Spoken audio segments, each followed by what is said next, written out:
Sekjen PBB untuk isu air, Special Envoy of the UN Secretary General on Water. Penunjukan utusan khusus Sekjen PBB mengenai isu air ini baru pertama kalinya dilakukan.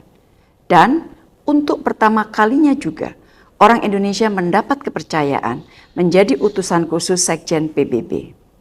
Walaupun pengumuman mengenai penunjukan saya dilakukan pada hari ini, 13 September 2024, namun saya baru akan mulai bekerja pada 1 November 2024 setelah tanggung jawab saya sebagai Menteri Luar Negeri Indonesia selesai.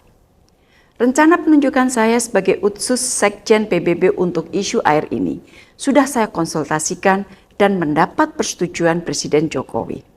Presiden terpilih Prabowo Subianto juga memberikan dukungan penuh atas penunjukan ini.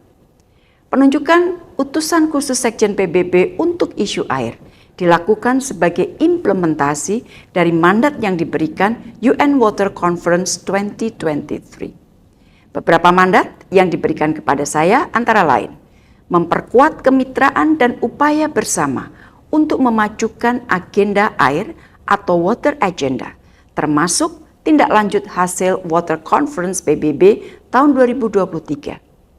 Meningkatkan kerjasama internasional dan meningkatkan sinergi antara berbagai proses internasional dalam mendukung pencapaian semua tujuan dan target terkait air seperti SDG 6 dari Agenda Pembangunan Berkelanjutan 2030.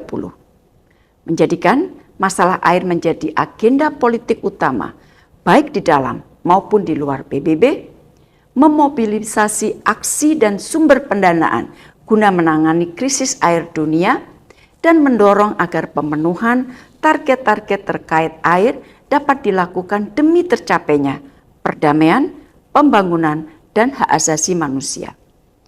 Komitmen negara dunia sangat kritikal, mengingat pentingnya isu air bagi seluruh aspek kehidupan manusia dan bahkan bagi perdamaian dunia. Kerjasama internasional diperlukan.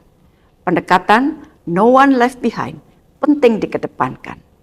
Air bukan saja masalah teknis, namun juga masalah politik. Kegagalan menangani masalah air dan sanitasi tidak saja akan melemahkan 3 aspek pembangunan berkelanjutan, yaitu society atau masyarakat, ekonomi, environment atau lingkungan hidup, namun juga akan berpengaruh terhadap hak asasi manusia, perdamaian, dan keamanan.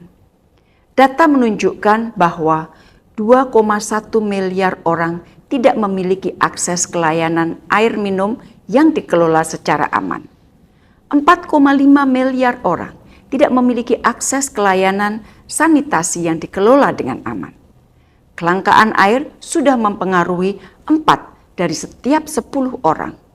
90% dari semua bencana alam terkait dengan isu air. Dan 80% air limbah mengalir kembali ke ekosistem tanpa diolah atau digunakan kembali. Tentunya pengalaman saya sebagai diplomat hampir 40 tahun dan sebagai Menteri Luar Negeri selama 10 tahun akan saya gunakan semaksimal mungkin untuk menjalankan tugas sebagai utusan khusus Sekjen PBB ini. Bismillah, semoga saya dapat menjalankan tugas internasional ini dengan baik. Mohon doa restunya. Terima kasih. Download Tribun X sekarang, menghadirkan lokal menjadi Indonesia.